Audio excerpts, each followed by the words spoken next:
राधे राधे। जय श्री कृष्ण। रोज 3 मिनट गीता पाठ प्रारंभ। अब तक आपने देखा भगवत गीता के अध्याय 8 के श्लोक संख्या 6 में भगवान श्री कृष्ण अर्जुन को कह रहे हैं, हे कुंती पुत्र अर्जुन, अंत काल में अर्थात मृत्यु के समय जिस जिस भाव का स्मरण करते हुए शरीर छोड़ता है मनुष्य, अंत में वो उसी को प्राप्त करता है। अंत में जिसका जैसे विचार होता है, अंत काल में मृत्यु के समय आदमी जो विचार करता है, विचार करते हुए जो शरीर छोड़ता है, वह उस भाव से सदा भावित होता हुआ उस काल में उसी को प्राप्त होता है। इसलिए अंतकाल में जो मुझे भाता है, मुझे भजन करता है, मुझे याद करता है, वो मुझे ही प्राप्त होता है। और आगे भगवान करें, तस्मात् सर्वेषु कालेषु मामनुस्मर युद्ध च मयर अर्पित मनोबुद्धिर मामेव असंशयम।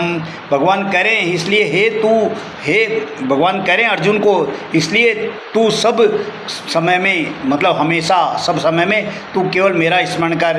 भगवान श्री कृष्ण अर्जुन को समझाते हुए करें, तू हमेशा मेरा स्मरण कर और युद्ध भी कर। मेरा स्मरण करते हुए युद्ध कर।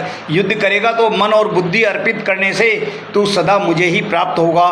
तो भगवान श्री कृष्ण कह रहे हैं, तू सदा मेरा स्मरण कर, मेरा स्मरण करते हुए युद्ध कर।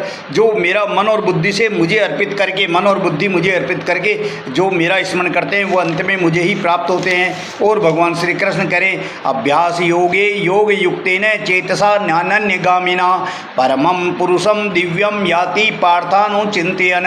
भगवान श्री कृष्ण अर्जुन को कह रहे हैं, हे प्रथानंदन, अभ्यास योग से युक्त अन्य का चिंतन न करने वाले, जिससे परम दिव्य पुरुष का चिंतन करता हुआ शरीर छोड़ने वाला, उसी को प्राप्त होता है। भगवान श्री कृष्ण ने अभ्यास योग युक्तेन, अभ्यास योग से युक्त अन्य का चिंतन न करने वाला, अन्य का जो कोई चिंतन नहीं करता है, वो चित्त से परम दिव्य सत्ता को, परम दिव्य सत्ता पुरुष है भगवान श्री राम या भगवान श्री कृष्ण, परम विष्णु, जो भी परम सत्ता है, केवल उसी का ध्यान करता है। परम सत्ता का जो ध्यान करता है, परम दिव्य पुरुष का चिंतन करता हुआ जो शरीर छोड़ता है, वो उसी को प्राप्त होता है।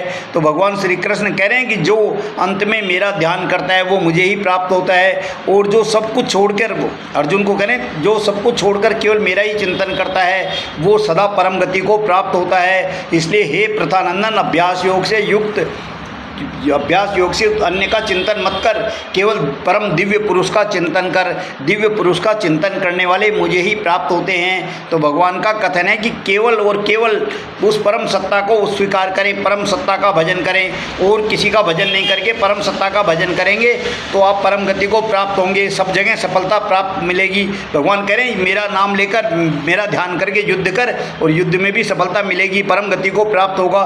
इसलिए भगवान का कहना है कि केवल उसी का ध्यान करें और उसी का ध्यान करके समस्त कर्म करें। मेरे इस गीता पाठ का नित्य श्रवण मनन करें। धन्यवाद।